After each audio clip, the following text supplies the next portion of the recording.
जय हिंद दोस्तों, आप सभी का ओबराय स्टडी में स्वागत है। तो चलिए हम लोग जो कल पहले पढ़ चुके हैं उसका फटाक से रिवीजन करते हैं। 2 मिनट में फटाक से रिवीजन करते हैं, क्वेश्चन पूछते हैं, बताइएगा उसका आंसर क्या होगा। बताइए, महात्मा गांधी के जन्म कब हुआ था? 2 अक्टूबर 1869 को। 2 अक्टूबर 1869 को कहाँ हुआ था? गुजरात के पोरबंदर में। कहाँ हुआ था? गुजरात के पोरबंदर में। उनके माता का नाम, उनके पिता का नाम क्या था? मोहनदास करम, इनका पूरा नाम क्या था? मोहनदास करमचंद गांधी। इनके पिता का नाम क्या था? करमचंद्र गांधी। इनके माता का नाम क्या था?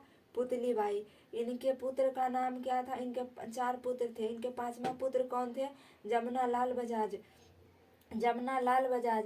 बताइए, इन्होंने इन्होंने भारत कब लौटा था? कब लौटे थे साउथ अफ्रीका से? तो 9 जनवरी 1915। कब लौटे थे? 9 जनवरी 1915।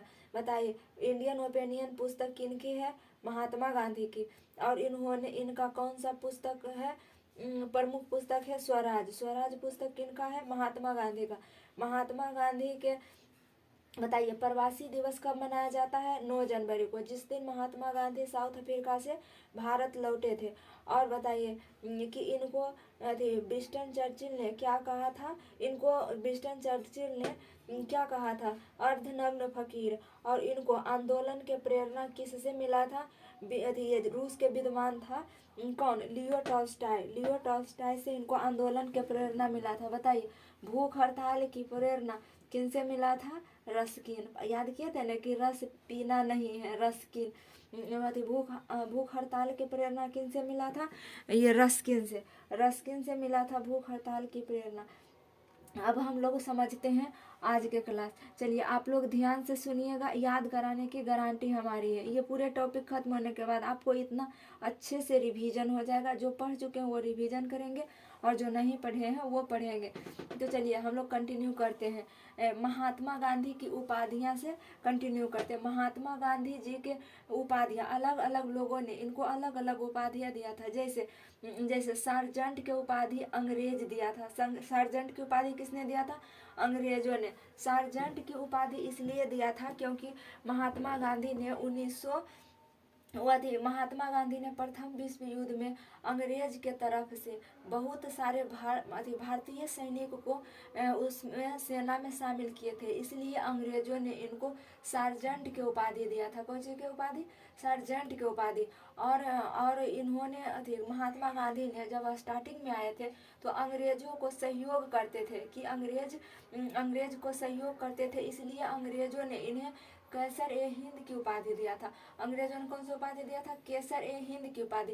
केसर ए हिंद की उपाधि किसने दिया था? अंग्रेजों ने। सार्जेंट की उपाधि किसने दिया था? अंग्रेजों ने। और विंस्टन चर्चिल जो जो ये भी वहाँ था, लंदन में उस टाइम था। और इसका अर्धनग्न फकीर कहा था विंस्टन चर्चिल ने। अर्धनग्न फकीर कहा था विंस्टन चर्चिल ने। अर्धनग्न फकीर कहा था विंस्टन चर्चिल ने। और केसरी हिंद की उपाधि दिया था अंग्रेज ने। और महात्मा गांधी को महात्मा की उपाधि रविंद्रनाथ टैगोर ने दिए थे।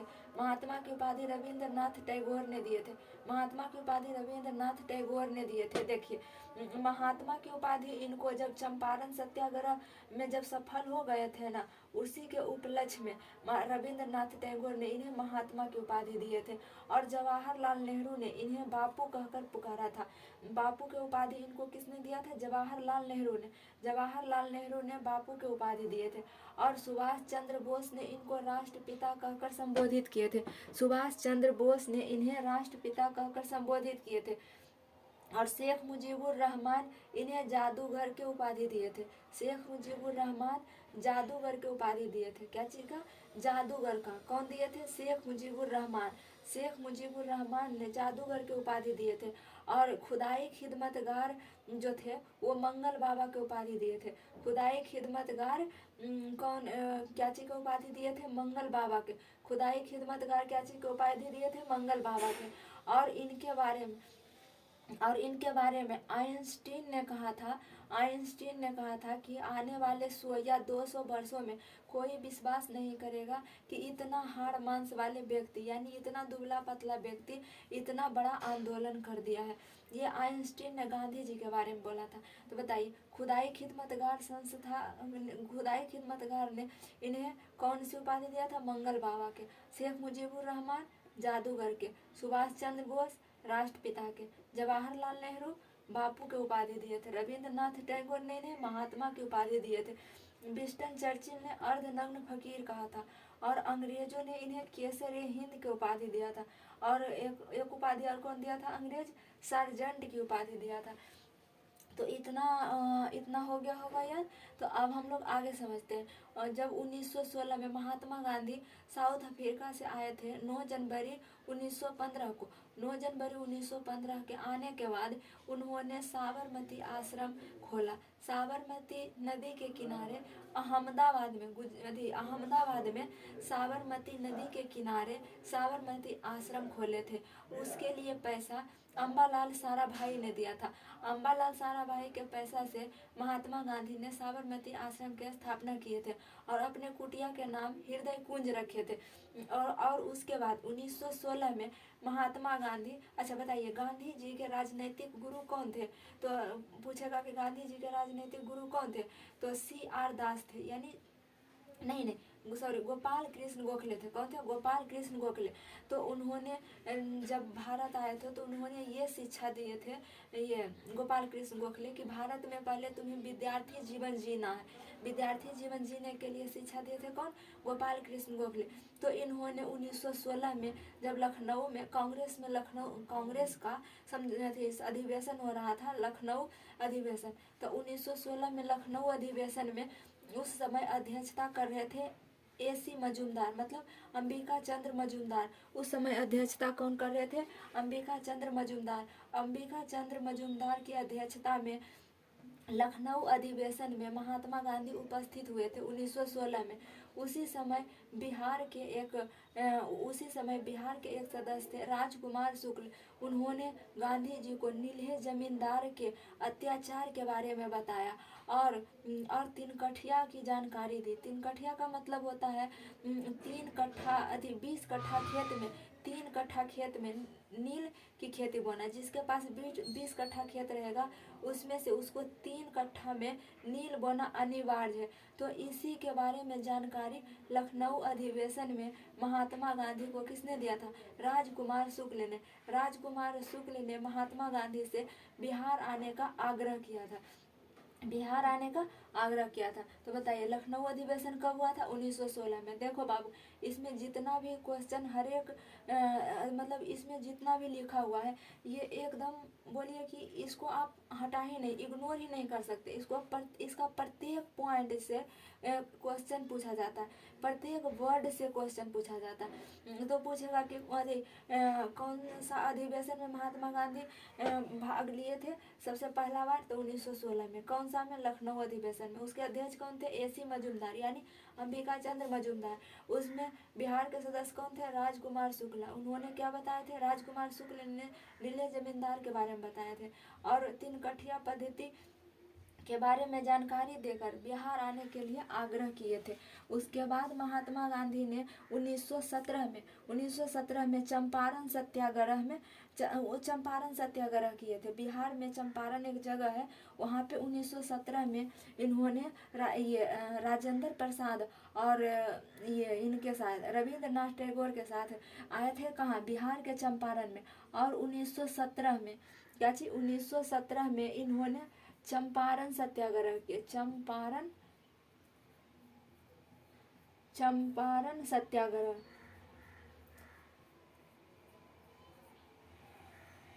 सत्याग्रह किए थे। और चंपारण सत्याग्रह महात्मा गांधी का पहला सत्याग्रह था। भारत में पहला सत्याग्रह है चंपारण सत्याग्रह। इसमें नील्हे जमींदारों के विरुद्ध में था।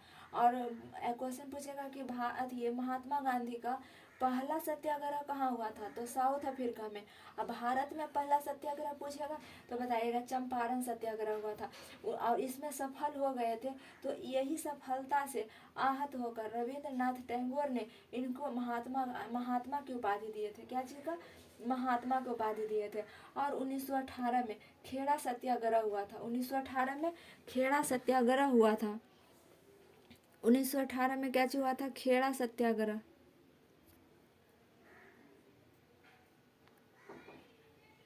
खेड़ा सत्याग्रह में महात्मा गांधी ने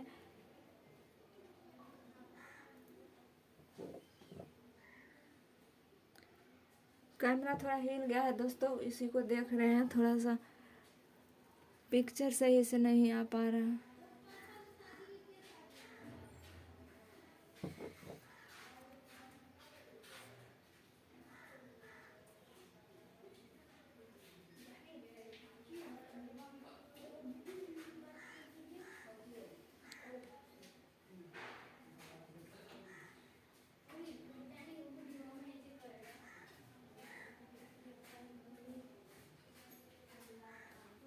ठीक है दोस्तों, तो पिक्चर सही से नहीं आ रहा था इसलिए कैमरा हिल गया था। कैमरा नहीं, वो जो लिखे ना तो बोर्ड हिल गया था, इस टाइप से लिखने से बोर्ड हिल गया था, इसलिए बढ़िया से नहीं आ रहा था पिक्चर। तो चलिए 1918 में क्या चाहिए, खेड़ा सत्याग्रह। खेड़ा सत्याग्रह में खेड़ा सत्याग्रह कहाँ था, यह था किस लिए था, किसानों का टैक्स माफ करवाने के लिए महात्मा गांधी ने खेड़ा सत्याग्रह किए थे। 1918 में खेड़ा सत्याग्रह किए थे किसानों के टैक्स माफ कराने के लिए। महात्मा गांधी लगातार आंदोलन करते गए और सफल होते गए, और 1918 में इन्होंने अहमदाबाद मिल मजदूर के लिए सत्याग्रह किए। इस सत्याग्रह में महात्मा गांधी ने पहली बार भूख हड़ताल किए थे। पहली बार भूख हड़ताल किस सत्याग्रह में किए थे, तो अहमदाबाद मिल मजदूर में। अहमदाबाद मिल मजदूर कब हुआ था, 1918 में। 1918 में अहमदाबाद मिल मजदूर भी हुआ था, और 1918 में ही खेड़ा सत्याग्रह हुआ था। और 1917 में हुआ था चंपारण सत्याग्रह। चंपारण सत्याग्रह 1917 में, खेड़ा सत्याग्रह 1918 में, और खेड़ा सत्याग्रह, और 1918 में ही अहमदाबाद मिल मजदूर की घटना हुआ था। इसे ही प्रथम सत्याग्रह कहते हैं। क्या चीज कहते हैं, प्रथम भूख हड़ताल वाला कौन था, अहमदाबाद मिल मजदूर। अहमदाबाद मिल मजदूर था। और गांधी जी के आंदोलन 4 चरण में होते थे। गांधी जी के आंदोलन 4 चरण में होते थे। पहला में था सत्याग्रह, दूसरा में भूख हड़ताल था, तीसरा में बहिष्कार करते थे, और चौथा में हड़तालें कर देते थे। महात्मा गांधी का आंदोलन 4 चरणों में होता था। पहला सत्याग्रह करते थे, फिर भूख हड़ताल करते थे, फिर उसका बहिष्कार करते थे, और फिर हड़ताल कर देते थे। तो चलिए एक बार फिर से रिवीजन करिए। गांधी जी के सार्जेंट की उपाधि किसने दिया था, अंग्रेज ने। केसर हिंद की उपाधि किसने दिया था, अंग्रेज ने। अर्धनग्न फकीर किसने कहा था, विंस्टन चर्चिल ने। महात्मा की उपाधि किसने दिया था, रविंद्रनाथ टैगोर ने। बापू की उपाधि किसने दिया था, जवाहरलाल नेहरू ने। राष्ट्रपिता की उपाधि किसने दिया था, सुभाष चंद्र बोस ने। जादूगर की उपाधि किसने दिया था, शेख मुजीबुर रहमान ने। मंगल बाबा की उपाधि किसने दिया था, खुदाई खिदमतगार ने। और आइंस्टीन के बारे में तो बता ही दिए थे। आइंस्टीन ने बोला था कि आने वाला समय में कोई विश्वास नहीं करेगा कि इतना दुबला पतला आदमी इतना बड़ा आंदोलन करवा दिया। और लखनऊ अधिवेशन कब हुआ था, 1916 में। उसकी अध्यक्षता कौन कर रहे थे, AC मजूमदार। 3 कठिया नीले जमींदारों के विरुद्ध 3 कठिया पद्धति के बारे में इनसे इसके बारे में जानकारी कौन दिया था, इसके बारे में जानकारी राजकुमार शुक्ल ने दिया था। राजकुमार शुक्ल ने दिया था। बताया चंपारण सत्याग्रह कब हुआ था, 1917 में। खेड़ा सत्याग्रह कब हुआ था, 1918 में। अहमदाबाद मिल मजदूर सत्याग्रह कब हुआ था, 1918 में। पहली बार महात्मा गांधी भूख हड़ताल कौन से सत्याग्रह में किए थे, तो अहमदाबाद मिल मजदूर में। खेड़ा सत्याग्रह किस लिए था, किसानों के टैक्स को माफ करवाने के लिए। किसानों के टैक्स को माफ करवाने के लिए। और ये चंपारण सत्याग्रह किस लिए था, नील्हे किसानों के विरुद्ध था। नील्हे किसानों के विरुद्ध था। नील्हे किसानों के विरुद्ध था। नील्हे किसानों का विरोध था।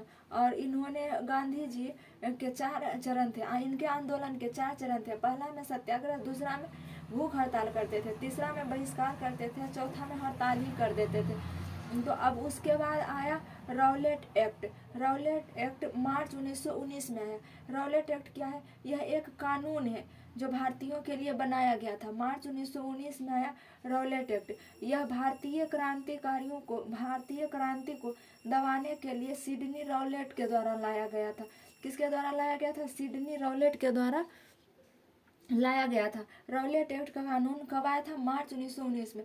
ये भारतीय क्रांति को दबाने के लिए सिडनी रॉलेट के द्वारा लाया गया था। इस क्रांति का नाम है अनारकली एंड रिवोल्यूशनरी एक्ट। इसी को कहा जाता है anarchical and revolutionary act. Anarchical and revolutionary act किसे कहा जाता है? रॉलेट एक्ट को। रॉलेट एक्ट को ही क्या कहा जाता था? Anarchical and revolutionary act. Anarchical and revolutionary act, इसके तहत ये जो कानून था, इस कानून के तहत भारतीयों को शक के आधार पर पुलिस गिरफ्तार कर लेती थी। शक के आधार पर पुलिस गिरफ्तार कर लेती थी। शक के आधार पर पुलिस गिरफ्तार कर, इसका दूसरा नाम क्या है? Anarchical and revolutionary act. देखिए इसको बार बार बोलिए, नहीं तो ये थोड़ा भारी भरकम वर्ड है। भारी भरकम वर्ड होने के कारण इसको भुलाने का चांस ज़्यादा होता है और याद भी जल्दी नहीं होता। तो इसको क्या कहते थे? अनारकल एंड रिवोल्यूशनरी एक्ट। और 30 मार्च 1919 को स्वामी श्रद्धानंद ने कर मत दो आंदोलन चलाए थे। इसी के विरोध में स्वामी श्रद्धानंद ने 30 मार्च 1919 को कर मत दो आंदोलन चलाए थे।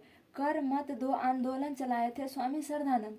लेकिन क्वेश्चन कहेगा कि कर मत दो नारा किसने दिया है? तो नारा दिए थे सरदार वल्लभ भाई पटेल। सरदार वल्लभ भाई पटेल नारा दिए थे। सरदार वल्लभ भाई पटेल नारा दिए थे।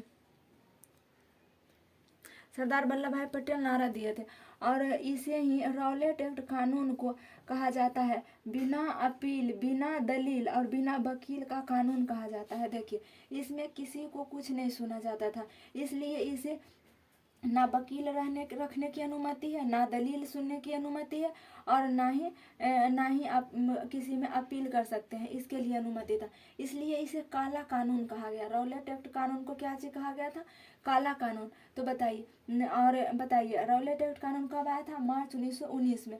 और मार्च 1919 में और किस लिए आया था? ये भारतीय क्रांति को दबाने के लिए आया था। किसके द्वारा लाया गया था? सिडनी रॉलेट के द्वारा। किसके द्वारा? सिडनी रॉलेट के द्वारा। इसे क्या कहा जाता है? अनारकल एंड रिवोल्यूशनरी एक्ट कहा जाता है। अनारकल एंड रिवोल्यूशनरी एक्ट कहा जाता है। इसके तहत शक के आधार पर क्या कर लेती थी? पुलिस गिरफ्तार कर लेती थी। और कर मत दो आंदोलन किसने चलाया? स्वामी श्रद्धानंद ने। कर मत दो नारा किसने दिया था? सरदार वल्लभ भाई पटेल ने। इसे बिना अपील, बिना वकील, बिना दलील वाला कानून कहा जाता है। इसे ही काला कानून कहा जाता है। और पंजाब के दो प्रमुख नेता थे, सैफुद्दीन किचलू और सत्यपाल मलिक। सैफुद्दीन किचलू और सत्यपाल मलिक। सैफुद्दीन किचलू और सत्यपाल मलिक को पुलिस ने गिरफ्तार कर लिया था। सैफुद्दीन किचलू और सत्यपाल मलिक को पुलिस ने गिरफ्तार कर लिया था। तो इसी के विरोध में जालियांवाला बाग में लोग इकट्ठा हुए थे। इसी के विरोध में, रॉलेट एक्ट के विरोध में जालियांवाला बाग में 13 अप्रैल 1919 को लोग जमा हुए थे। 13 अप्रैल 1919 को लोग जमा हुए थे जालियांवाला बाग में। जालियांवाला बाग में जमा होने के बाद अंग्रेजों ने इन पे गोलियां चला दिया था। तो बताइए जालियांवाला बाग घटना कब हुआ था? 13 अप्रैल 1919 को। जालियांवाला बाग की घटना कब हुआ था? 13 अप्रैल 1919 को। और ये किस लिए आया? जालियांवाला बाग में लोग इकट्ठा किस लिए हुए थे? रॉलेट एक्ट के विरोध में। और जालियांवाला बाग जो है कहाँ पड़ता है? तो अमृतसर में। जालियांवाला बाग कहाँ है? अमृतसर। पंजाब के अमृतसर में। पंजाब में है अमृतसर। तो पंजाब के अमृतसर में जालियांवाला बाग कहाँ है? पंजाब के अमृतसर में। बताइए जिस समय जालियांवाला बाग हुआ था उस समय यहाँ का भारत का वायसराय चेम्सफोर्ड था। भारत का वायसराय कौन था? चेम्सफोर्ड। भारत का वायसराय कौन था? चेम्सफोर्ड। और पंजाब का लेफ्टिनेंट गवर्नर था ओडायर। पंजाब का लेफ्टिनेंट गवर्नर ओडायर था। ओडायर ने गोरखा रेजिमेंट के ब्रिगेडियर थे आर डायर को अमृतसर भेजा। अमृतसर भेजने के बाद अमृतसर भेजने के बाद उसने निहत्थे लोगों पर गोलियां चलवा दिया था। क्या चीज किया था? निहत्थे लोगों पर गोलियां चलवा दिया था। किसने? आर डायर ने। आर डायर निहत्थे लोगों पर गोलियां चलवा दिया था। तो बताइए जालियांवाला बाग कब हुआ था? 13 अप्रैल 1919 को। और उस समय वायसराय कौन था? James Ford. वायसराय कौन था? James Ford. पंजाब के लेफ्टिनेंट गवर्नर कौन था? O Dyer. और आर डायर ने निहत्थे लोगों पर गोलियां चला दिया था। तो बताइए ये जो जालियांवाला बाग में लोग इकट्ठा हुए थे, इसकी गुप्त सूचना किसने दिया था? ये हंसराज ने दिया था। किसने दिया था?